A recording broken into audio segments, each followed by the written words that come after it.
了。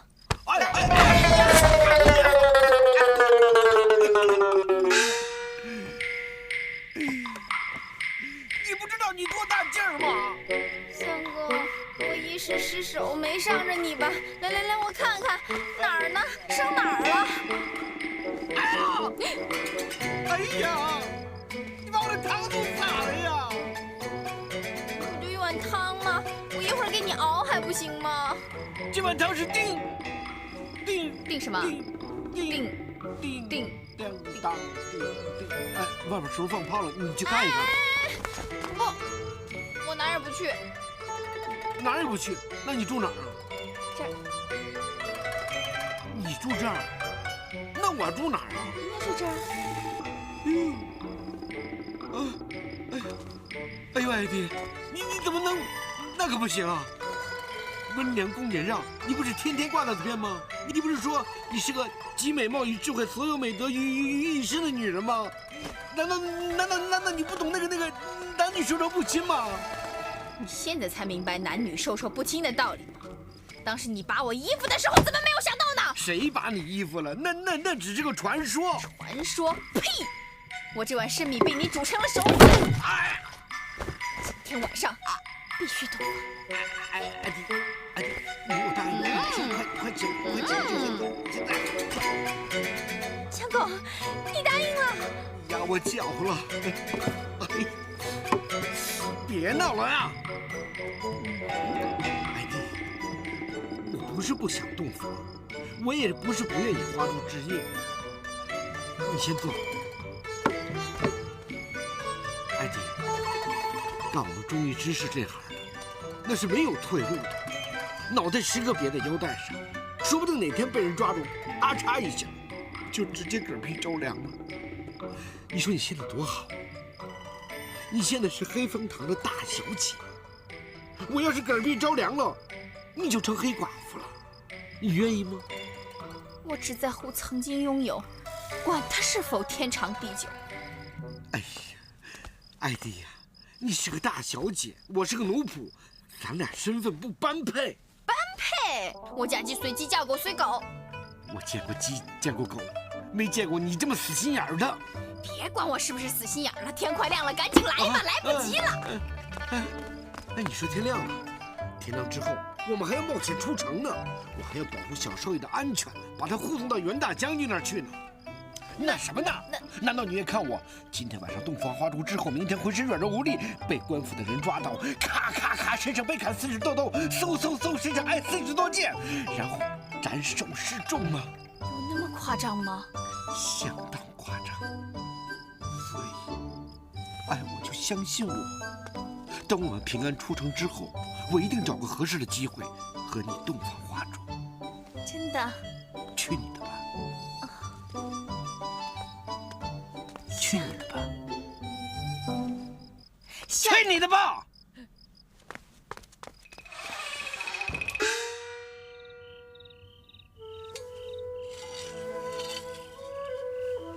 破镜难圆，就像冬晴曾经说过的，这只断了的手镯，就算是再好的工匠，也无法将它恢复原来的样子。我又何必欺骗自己呢？明天过后，我和冬晴之间不可能会有任何的改变，我依然是他势不两立的仇人。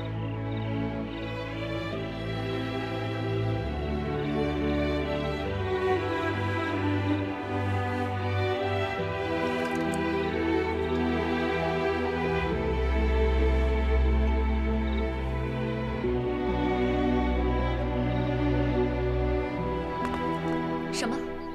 你的意思是说，我们怎么也出不了城了？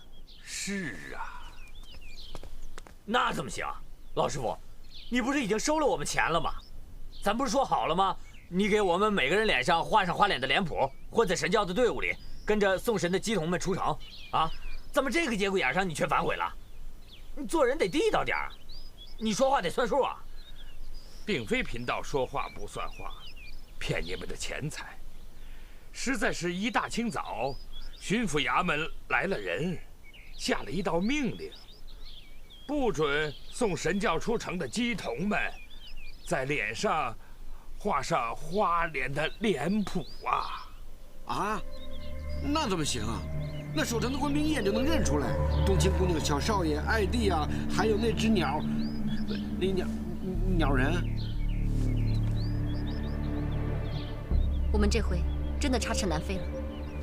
英雄哥哥，英雄哥哥，我知道你最聪明了，你一定会有办法带我们出城的，对不对？化妆成鸡童，是我现在唯一能想出来的办法。一时之间，我实在想不出什么万全之计。咱们不能就这么坐困愁城的。马尚飞，你备好人员，随我杀出城去。不行，别拦着我。冬晴，不准对我们师傅无礼，我来保护师傅。就你们两个废物嫡系，少在我面前舞动弓箭！过来，闭嘴！再多嘴，当心我的虎形拳！你敢动？哎！你给我搞清楚，你是我未上门的女婿，我是你未来老丈人。论辈分，你得喊我声爹呢。来，你要敢伤我，立刻让我女儿把你休喽！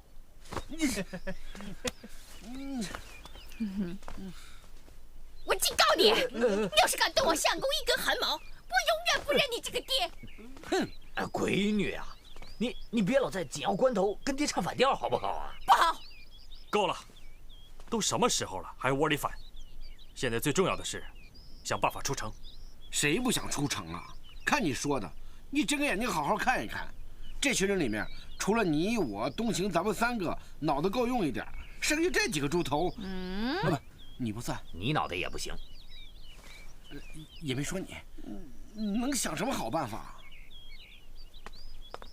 对啊，英雄哥哥姐姐，马尚飞说的对，我们这些人当中就你们最聪明了，你们快想办法呀！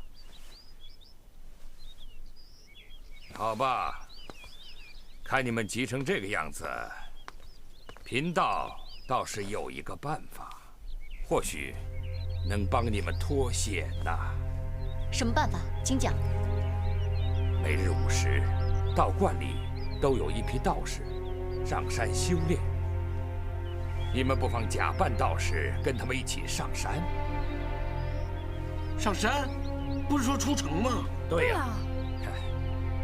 各位有所不知，山上有一条废弃多年的驿道，可以帮你们平安离开无锡城。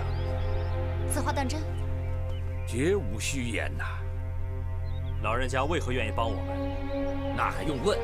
他收了咱们钱嘛。实不相瞒，贫道早就看过官府贴出的通缉榜文，已经猜到官府想抓的人就是你们。老人家，那你还愿意帮我们？你不怕惹上麻烦吗？哎，老大，你不会出卖我们吧？当然不会。如今这世道，豺狼横行，奸人当道。官府通缉的人，并非都是些十恶不赦的真正的坏人，相反的，倒是那些被奸人陷害的忠义之士啊。老人家说的对，我们的确都是好人。是啊，我们都是好人。不，也有个别坏人。那个，不，后面那俩。所以，老夫愿尽绵薄之力，助各位脱险。多谢老人家了。无量天尊。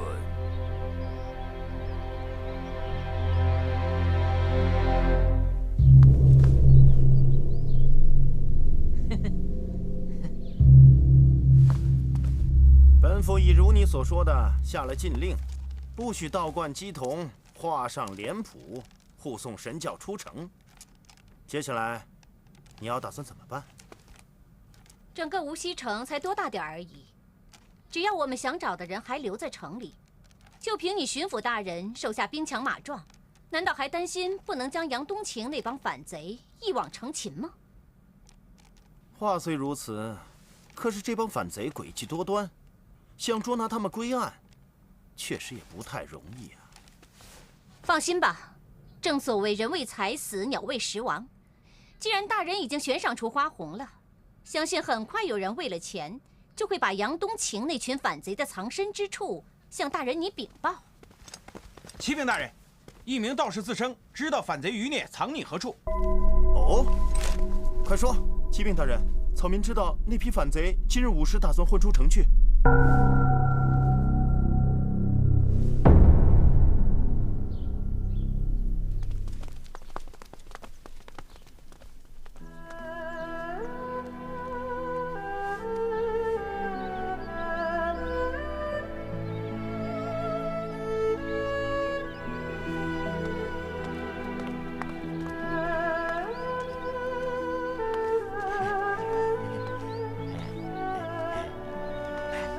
闺女，你粘上的胡子真好看，跟李逵似的。你瞧你爹，这撮毛好看吗？我可是花了好长时间才粘上去的。你瞧，你爹这次是不是彻头彻尾的改头换面了？别以为你粘了撮毛就真的改头换面了。几十岁的人了，老干些不着边际的事儿，你知不知道？有你这样的爹，我真的觉得很丢人。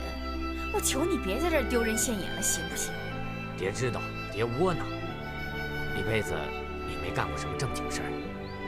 现在我想让你感动，根本是不可能的了。别在那儿装可怜，别以为说几句好话我就会被你感动。我知道，我现在说什么都没用，你嫌我烦。好，爹我就离你远一点。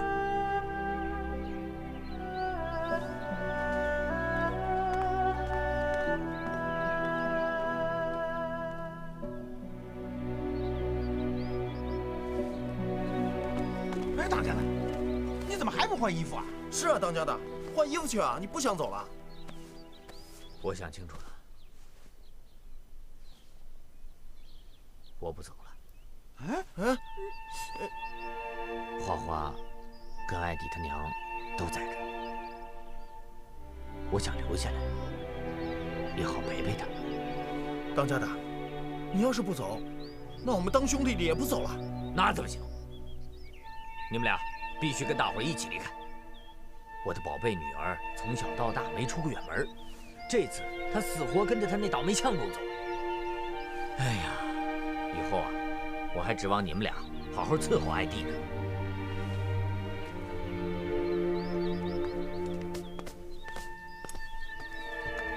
师傅，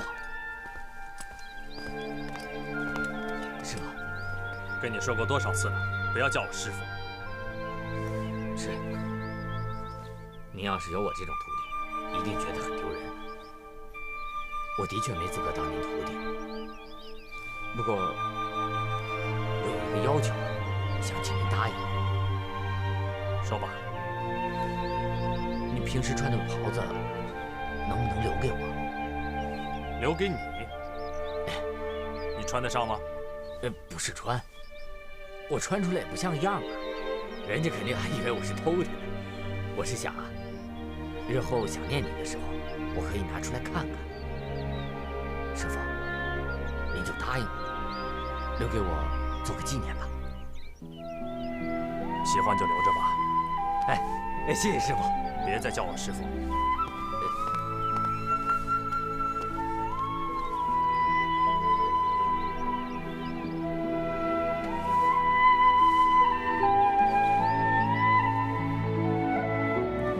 潘汝真已经知道了红影哥哥打算出城的消息。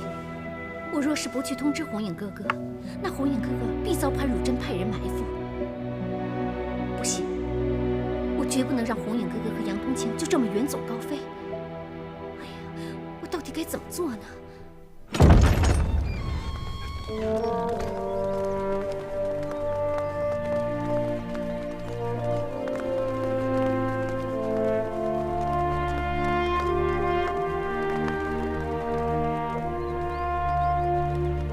师傅，托儿今后不能跟在您身边服侍您了，您多保重。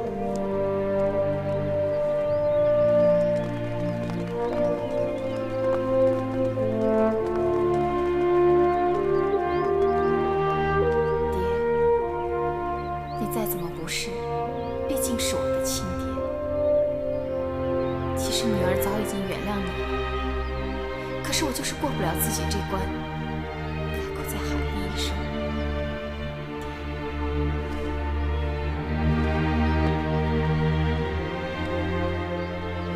女儿，你不认我这个爹，爹不能怪你。有我这样的爹，的确是让你在别人面前抬不起头来。可是你知道吗？爹多么希望也能成为一个顶天立地、真正的男子汉，让你觉得有我这个爹是你的骄傲，是你的光荣。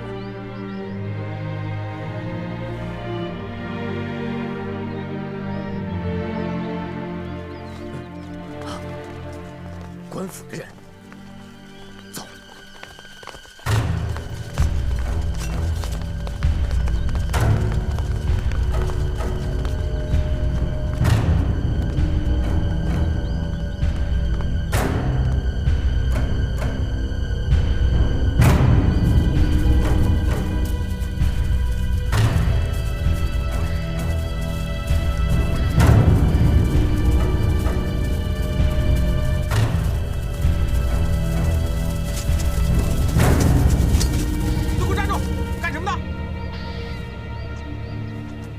各位官爷，贫道乃三清观的道士，正和道友们一同上山纳气修炼，不知官爷有何指教？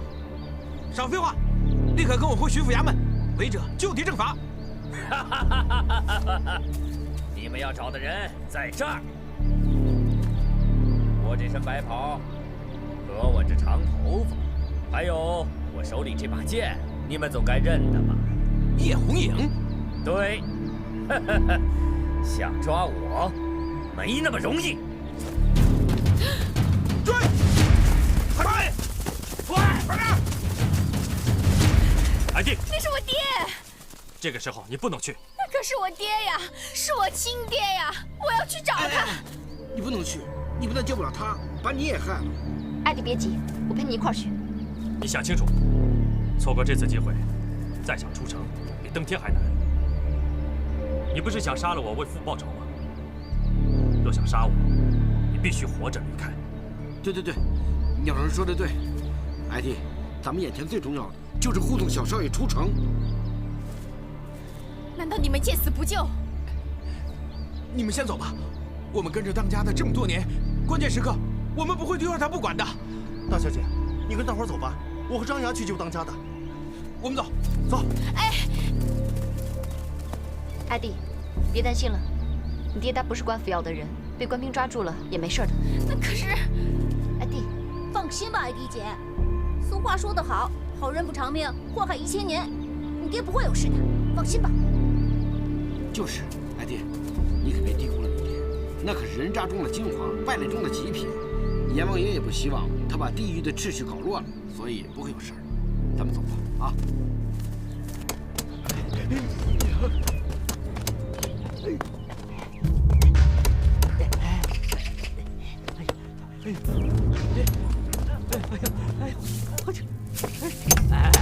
哎，师傅帮忙，车给挪挪好不好？没看见我车轮坏了，正修着呢吗？哎，那就快一点啊！跟催命似的，等着吧。哎呦，不是我催你的命，是有人催我的命啊！我这没办法了。快追！叶红影，你跑不了了，还不束手就擒！想抓我，得先问问你们有没有这个本事。想死在我的剑下的，尽管把命送过来吧。啊，很好。既然你们知道我的厉害，知道害怕我，那我就大人有大量，放你们一马。大爷，我今天心情好，不杀你们，都给我滚吧！他不是叶红影，给我拿下！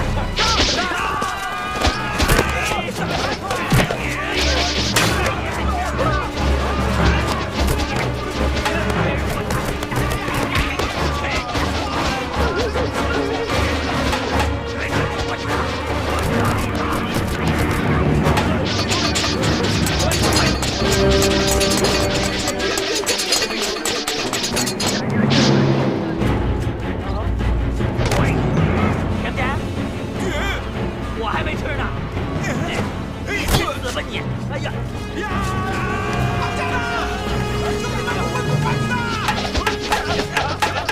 我们是傻，跟着我们讲义气，上！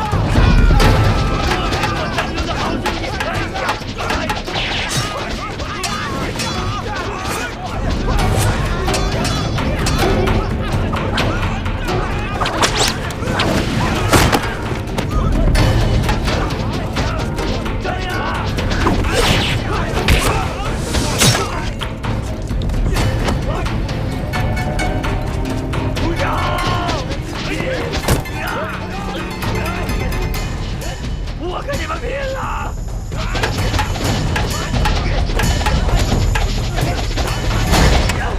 那就杀了我，杀了我，杀了我呀！然后又是一条好汉。我会成全你的，但不是现在。带走。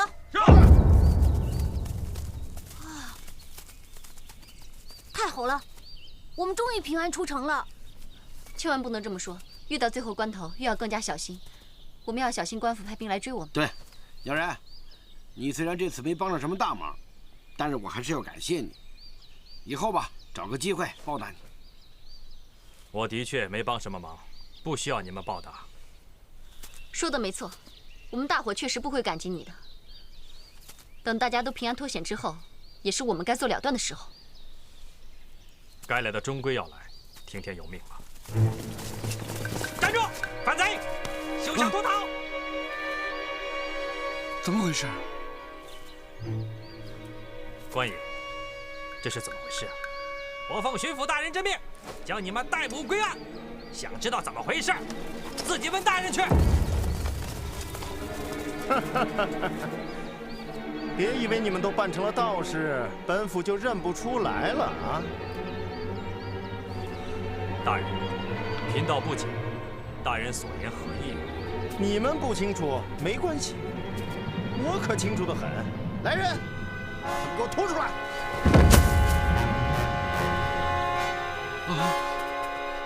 姐姐，是郑大武找他们。别怕。那我天哪！冷静，冷静。臭道士，你看清楚了，这两个人是你的道友吗？怎么你不好回答了吧？没关系，我找个人替你回答。来人！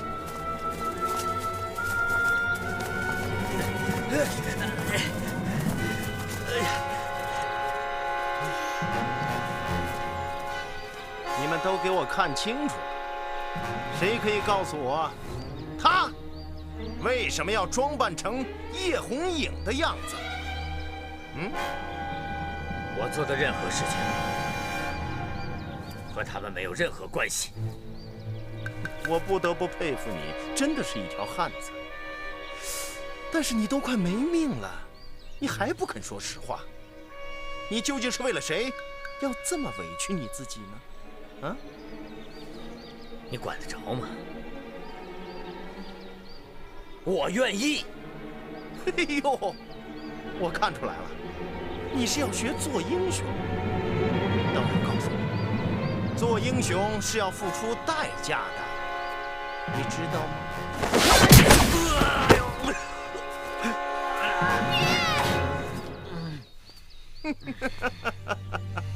终于有人扛不住了啊！小兄弟，你认错人了，我不是你爹。我不会认错的，不会认错的。哪有做女儿的不认识自己爹的？我不是你爹。爹，没认错就好。现在你们终于承认了吧？这帮臭道士其实就是反贼叶红影和杨冬晴等人假冒的。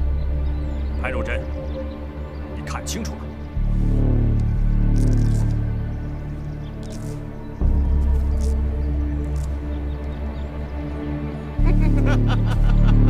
叶红影，你还给我装神弄鬼呢！其实本府早就已经认出来了。你要对付的人是我，放他们走吧。叶红影，你没资格跟我讲条件。今天你们所有的人，一个都不能活！上！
曾勇，你不仅是我的高徒，也是我叶红影这一生唯一的徒弟。谢谢师父。爱弟，照顾好你爹。爹。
英雄哥哥，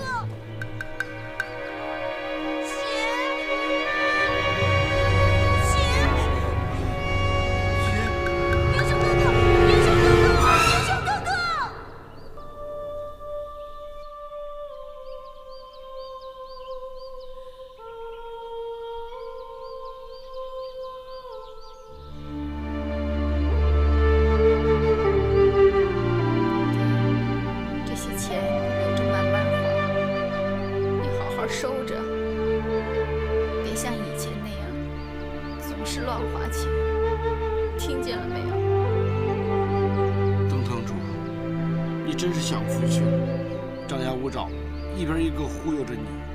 生前你最爱去醉月楼，现在莺莺燕燕就陪在你的身后。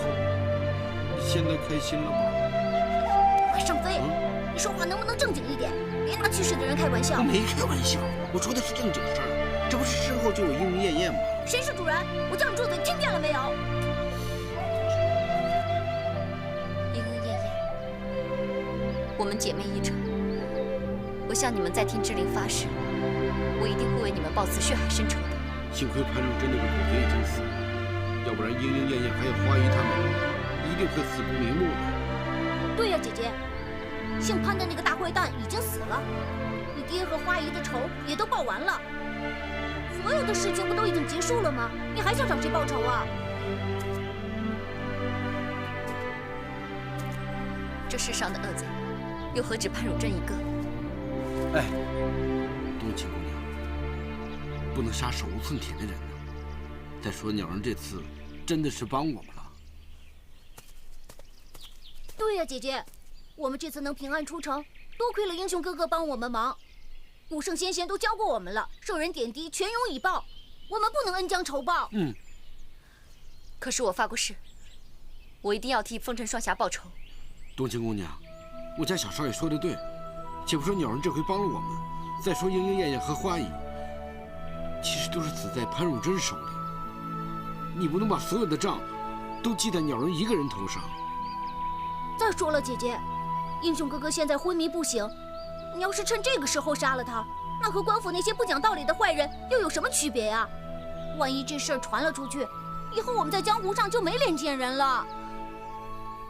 你们两个人都不要再为他求情了。英雄哥哥不是大魔头，他是好人。当初锦衣卫包围我们东林书院的时候，是英雄哥哥救了我。后来我从官府大牢里逃了出来，救我的人还是英雄哥哥。所以我敢保证，英雄哥哥绝对不是坏人，他是好人。对不对，马双飞？对，冬青姑娘，你不也说过吗？只有鸟人知道杀你父亲的凶手。如果你真的把他杀了，那永远找不到杀你父亲的凶手了。所以嘛，姐姐，我们现在要赶紧想办法，把英雄哥哥的伤治好了，等他醒了再问他个清楚。你不觉得我说的很有道理吗？哎，小少爷，你说的倒轻巧。鸟人伤得那么重，官府要到处追杀我们，你还要找人收留我们，还要把他的伤给医治好，怎么可能啊？那可怎么办啊？要是没有人肯收留我们，那英雄哥哥就是死路一条了。冬青姐姐也就永远无法知道谁是真正杀你爹的凶手了。我知道谁能把他救醒。你们两个赶紧带着他去阳明山庄，交给庄主战天云，他会把他治好的。战天云又是什么人啊？能治好鸟人的伤吗？他不怕掉头？战天云是叶红影的师傅，是他一手把叶红影抚养长大的。如果他看见叶红影现在这个样子，他一定不会坐视不理的。那姐姐，我们赶紧把英雄哥哥送去阳明山庄吧。可是你刚才说让我和马尚飞送英雄哥哥去阳明山庄，那你呢？你去哪儿啊？我要带着官印的唾液去辽东找袁大将军。可是冬青姑娘，我这三脚猫的功夫你又不是不知道，这玉女拈花手有时灵有时不灵的，万一碰到锦衣卫，我这发挥不好怎么办啊？起码你还会轻功啊！如果实在打不赢，你就带着人也赶快跑。那行，那我努一把吧。相公，这一把我陪你努了。你陪我努？你陪我努怎么努啊？哎呀，我爹死了，相公，你以后就是我唯一的亲人了。不管你去哪儿，我都陪着你。那什么，你先放手啊！我是去玩命，又不是去玩，你就别跟着掺和了。你玩命，我跟着你玩命啊！相公，我生是你家的人，死是你家的鬼。我求你，这躺着好几个呢，你别老鬼啊鬼的，再把他们说出来。相公，你是不是瞧不起我、讨厌我、恶心我、想抛弃我？暴力。我爹刚死，你就对我始乱终弃，我的命怎么那么苦啊！爹，别哭了，爱弟，别哭了，别哭了。你这一路跟着我们的话，会遇到很多危险的。冬青姐，我爹也没了，相公也不要我了，黑风党也回不去了。你说我一个人该怎么办吗？那你跟着我吧。啊？没错，我这一路去辽东千里迢迢的，你跟着我相互照应，好歹有个伴儿。那可是……哎呀，你别可是的行不行？冬青公主愿意带着你，就已经是你的福气了。不过我丑话说前面啊，你最多就算个丫鬟，在旁边替我照顾她。对，爱弟姐姐，古圣先贤曾经教过我们，女子从夫便是德。既然你相公都这么说了，你就乖乖的听他的话，明白吗？嗯。谁知道相公？好吧，既然你们都这么说了，那小女子我虽然有100个不愿意，也只能唯命是从了。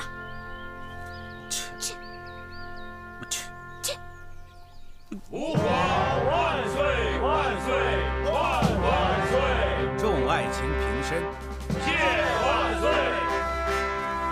先皇驾鹤仙逝，朕初登龙基，虽既言太祖开国盛世，续我大明无垠国祚，无奈掣肘于朕之粗疏无能，眼见朝中百废待举，却徒望兴叹，无从振臂厌离。朕实乃无言于庙堂，愧对太皇先祖啊！来人，有请。万万不可呀，皇上！朕意已决，尔等无需拦阻。皇上！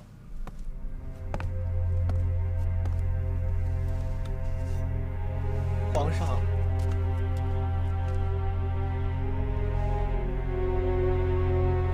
此龙栅乃太祖高皇御留，专司杖责不孝子孙所用。放眼今日我朝，论德行功勋，众爱卿皆乃擎天梁柱。重杖朕这治国无方的昏君，就交付汝等爱卿了。谁来？万万不可呀，皇上！都给我起来说话！皇上，起来！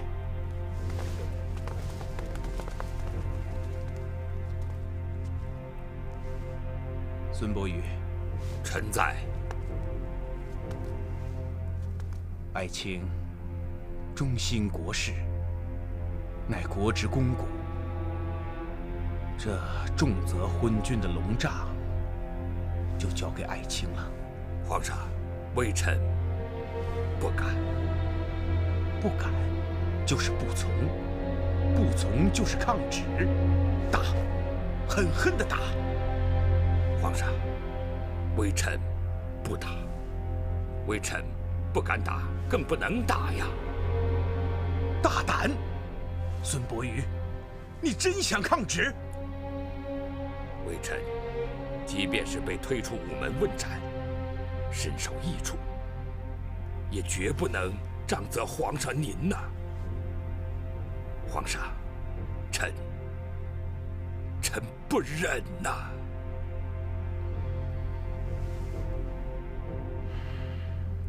今日朝中刚无序，沦尽灭，朕治国无方，万死不足以谢罪。杖责之刑，不过鸿毛羽轻。爱卿，你有何不忍？今日朝纲不振，是非误皇之罪呀。非朕之罪，那是何人之罪呀？依臣看来，是那内务府总管太监9000岁驾到。魏忠贤，马上飞，那个郎中的医术真厉害。真是，他不光是厉害，他简直就是神医。那鸟人伤得那么重，他3下2下的弄好。不过你得给我记住了啊！啊，每天要照顾好英雄哥哥，还得给他换1次药。那郎中还说了，英雄哥哥还要好几天才会醒呢。你记住了吧？记住了，记住了。说多少遍还记不住啊？哎，我真希望当初那刀应该扎我身上，这样我就可以天天躺在那让他拉我，我马上飞。我没飞起来，我天天当马用。哎呦，别废话了，快走！哎呀！老臣魏忠贤拜见皇上。爱卿，爱卿年事已高，无需多礼。谢吾皇万岁万万岁！今日皇上初登龙基，亲摄大统，老臣特地从江南返京面圣，贺喜皇上鸿福绵绵。哈，爱卿美意全全，令朕如沐春风。然，爱卿舟车疲累，还是先行反府歇息吧。不，今日皇上召集这般大臣齐聚御书房中，想必是议论国事。老臣身为人臣，希望也能弹尽绵薄之力，为皇上分忧解难啊！来人，还不赶紧给老夫赐座！大胆！魏公公，方才你尚未听宣，便擅闯面圣，现在又如此无状，眼中可有皇上天威？孙大人，你未免言重了。本座年事已高，而皇上爱臣如子，想必不会介意让本座坐下吧？哼，孙大人，魏公公所言甚是。尔等同朝为官，皆乃朕所仰仗之重臣，无需为此繁文缛节，伤了彼此和气。皇上真是宅心仁厚，懂得体恤下臣，真是令老臣感佩之至啊！朕尚有各地方所呈之奏折待批，众爱卿就先行退下吧。如有要事相奏，明日早朝再议。是皇上。不，皇上，龙体为贵，还是尽早歇息吧。至于这批阅奏折的繁琐事，不如就交由老臣代劳吧。什么？想当初先皇在位，朝中文武百官所呈之奏折，皆由老臣代为批阅。莫非皇上不放心老臣？朕哪里会不放心魏爱卿呢？久闻魏爱卿是位难得的治国良才，辅佐先皇功绩不菲。朕处理国事，尚待爱卿多加指导。若爱卿为朕分忧解劳，那朕不就高枕无忧了吗？皇上过谦了。关宁铁骑先锋祖大寿参见大将军。祖参将免礼。将军急召末将前来，不知有何指示？先皇驾崩，当今皇上甫登龙基，魏贼势必趁机谋权。本将欲返京师，以防魏贼图谋不轨。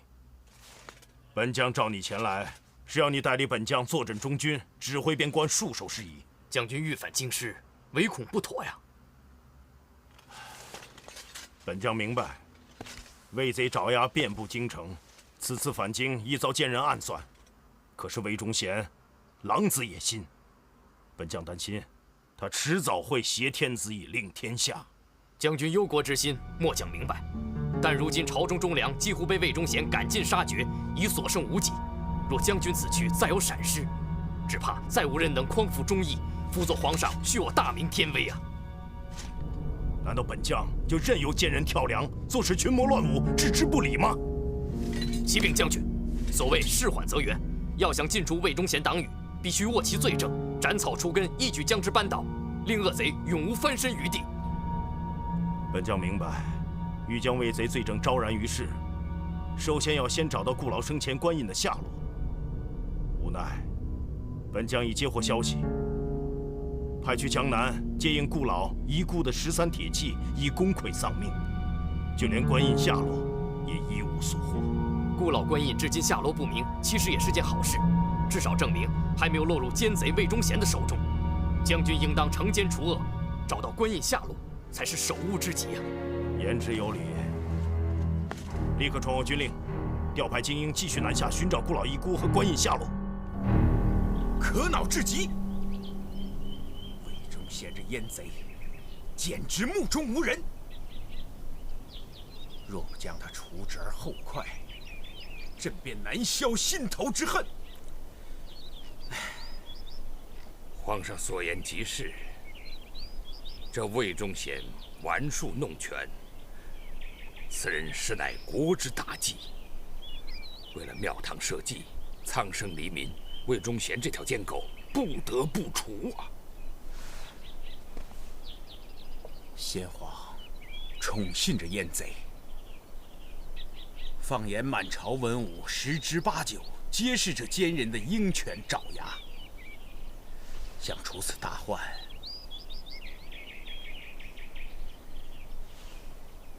并非易事啊！看来要想除此恶贼，就必须仰仗平辽节度使袁大将军了。袁崇焕，袁将军忠肝义胆，刚正不阿，与微臣乃稳静默逆之交。据微臣所悉，袁将军正在搜罗魏忠贤以权谋私的罪证，只待那老贼罪证确凿，皇上便可一举将那魏老贼一敢湮逆党羽，悉数监禁。但愿袁将军能早日助阵，铲除恶贼，重振朝纲。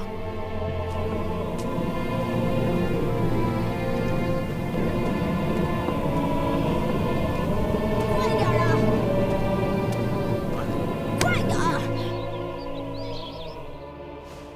林飞暖，你所言属实。启禀9000岁，卑职所言千真万确。江南飞书来报，江浙巡抚潘汝贞的确死于叶红影的剑下。不，这不可能。我儿红影至忠至孝，待我之情恒遇骨肉亲血，他不可能负我，不可能背叛我，绝不可能。我不相信红影会对不起我，对不起朝廷。去，把他找来，马上把他找来，本座要当面问个清楚。回禀9000岁，现在叶红影下落不明，就连魏大小姐也不知去向。放松！不，他一定和我儿红影在一起，他们向来是形影不离的。不，对，找到红影就一定可以找到方宗。找啊！给我翻天覆地的找！本座生要见人，死要见尸。回禀9000岁，卑职正在努力查办，不过现在毫无头绪。这件山庄，对，这件山庄，红影他无路可走，一定会躲回他师傅那儿这件山庄的。找，马上派人去给我找。启禀9000岁，卑职所知，当年先皇出巡江南，折剑山庄庄主战天云救驾有功，先皇特赐了他3份免死铁券。这个人可不太好得罪啊！如果卑职贸然前去寻人，恐怕不妥吧？有何不妥？他只不过是个江湖武夫，而本座是1人之下、万人之上的9000岁。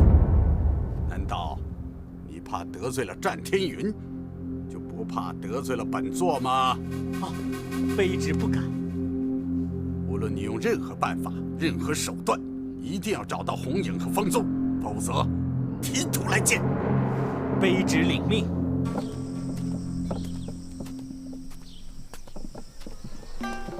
哎呀，快点，快点！哎呀，哎，不行了，不行了，实在走不动了，我快闷死了！哎，你干嘛？千万不能摘！我都快闷死了！万一官府出了告示，画了咱俩的画像想抓我们，那你一露出脸来，他们不就认出我们来了吗？闷死了！你喊闷？那英雄哥哥躺在那里，他怎么就不喊闷呢？要不然你让他出来，我进去躺着去。我也不喊闷，他在里边不省人事，他闷什么呀闷？你就别那么多抱怨了。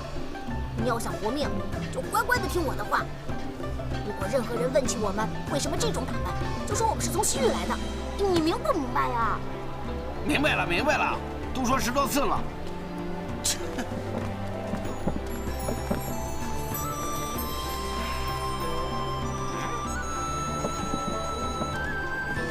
头，你看，正好一个胖子和一个小孩。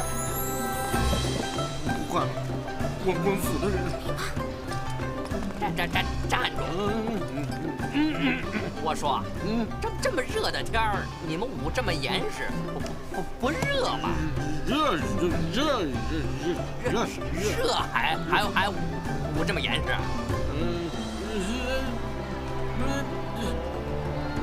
大人，我爹听不懂你们汉人的话，我们是从西域来的。西域来的？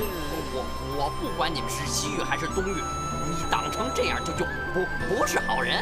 把那个破布给我摘下来。大人，西域人啊，跟你们汉人不一样，我们怕晒太阳，所以这面巾啊不能摘。少废话，摘下来！快！别跟我这磨蹭！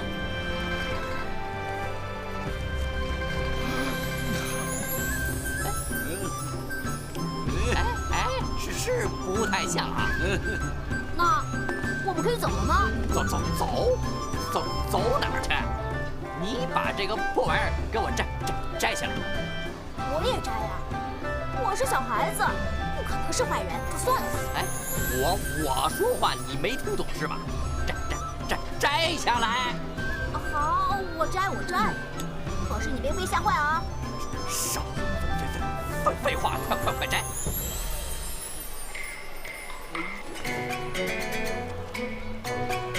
你们也太过分了吧！这么点小孩就长这么大的胡子。大人，您不知道，我们那里的人啊吃肉吃得多，所以小孩子长胡子很正常。对吧？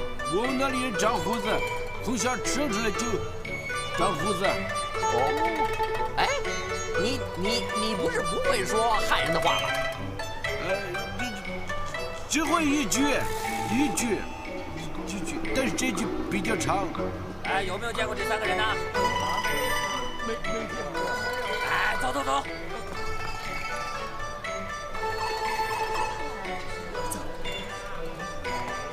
我问你，这里面是什么玩意儿？是我爹。你不是你爹？这是你爹，那也是你爹，你一个人怎么会有俩爹？你给我解释清楚。躺着那个是我的前任，前仆后继了。哎，你不是就会说一句汉话吗？对，是一句，但是我告诉过你，这一句比较长，跟上一句是接着的。哦，连着的行哈，你别打岔。你说你为什么有俩爹？是这样的，大人，在我们西域啊，有钱的女人多的是，她可以娶好多个男人，所以在我们家呀，都有很多个爹，跟你们汉人不一样。就算我相信你，这一个大活人为什么要藏在这里？因为我爹死了，我们要送他回家。死了是吧？打开给我看看。我给女人长胡子。你们嘀嘀咕咕的干什么呢？大人，我们说的是西域话，西域话。我这个爹的意思是说，我箱子里的那个爹呀，都死了，样子很可怕的，快吓着你。你开什么玩笑？我在衙门里都待了起码10年了，什么样的尸体我没有见过，我还害怕。可是我这个爹啊，他的头啊被大石头给砸碎了，脑袋呀都裂成好几半了，这眼睛啊都掉出来了，这耳朵和鼻子啊都搅和到一块儿了，还有啊，他上半身啊裂成8瓣了，肚子里的肠子啊都出来了。太可怕了，血肉模糊的，像滩泥。你说有多可怕，就有多可怕。你是说，就是非常可怕？大人，我可是好心提醒你啊，您要是非要打开这箱子，被吓坏了，那可划不来啊。这可不怪我们啊。你开玩笑，也是吓大的。那您非要打开这箱子了？那当然了，那当然了。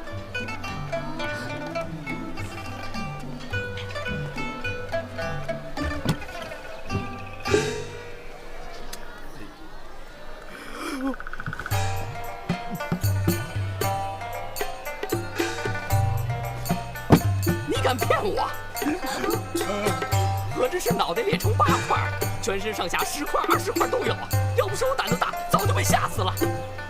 大人，你是我长这么大见过胆子最大的人。当然了，我就叫赵大胆儿。那大人，我们现在可以走了吧？赶快走，赶快走！记住，一定要5严实，以后严禁带这种爹出来吓唬人。滚！太厉害了，走。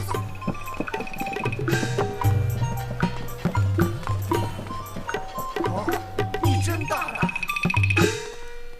看到了没有？幸好人院他们提前去了阳明山庄，这里所有的街道已经被官兵严防把守，就是为了不让人院他们前往辽东去找袁大将军。原来是这样，那冬青姐，我们不会有事吧？那些人会不会把我们也抓起来呀？你放心，他们的目标是在顾人院和马尚飞的身上。如今我们出了无锡城，官府的注意力不会集中在我们身上，那我就放心了。那我相公他们怎么办呀？冬青姐，我太担心他们了。我们从这条路一直走下去，会遇见他们吗？他们去阳明山庄是往偏西方向走，而我们要去辽东是往东北方向走，一个天南，一个海北，方向完全不同，怎么可能遇得到？那你的意思是我再也遇不上我相公了？我不跟你走了，我要去找我相公。站住！你忘了马尚飞是怎么交代你的吗？没忘，他让我当一个好丫鬟，要伺候好你。既然你记得，那就要听话。可是我已经没有爹了，我现在只有相公一个亲人了，我不能再失去我相公。你放心，等一到辽东，我会尽快请袁大将军派人去接应他们的。真的？但是你要记住，这江湖险恶，你初涉江湖，什么都不懂，所以凡事一定要听我的。记住，千万不要相信任何人，不要跟陌生人说话。最重要的是，不要多管闲事儿，明白吗？知道了。